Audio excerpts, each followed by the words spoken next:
ভাইরে, শুধু ইফতার আর সাহরি খাওয়ার নাম রোজা না। ইফতার করা আর সাহরি করার নাম কি না?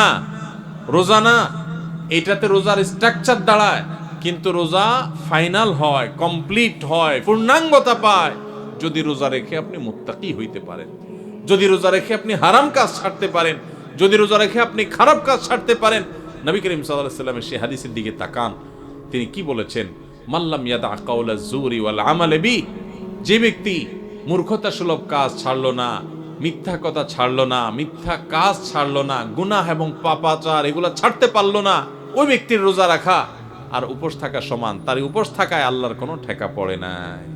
অতএব এই বছরের রমজানে আমরা আসেন আগে থেকে পরিকল্পনা করি, ভাইরা আমার, আল্লাহকে সাক্ষী রেখে আল্লাহর সাথে কথা দেই, আল্লাহ এত বছর রোজা রাখছি, তোমার রোজার মর্ম বুঝি নাই, এই বছর আমি রোজার মর্মটা একটু বুঝে রোজাটা সঠিকভাবে রাখবো। চেষ্টা করা যাবে না ইনশাআল্লাহ? আল্লাহ আপনি আমাদের সবাইকে তৌফিক দান করেন। আল্লাহ আপনি আমাদের সবাইকে মুত্তাকি বানায় দেন, মুত্তাকিদের ইমাম বানায় দেন, আমাদের তাকওয়া অর্জন করার তৌফিক দান করেন। আল্লাহ হারাম ছাড়ার তৌফিক দান করেন, হারামকে না করার তৌফিক দান করেন।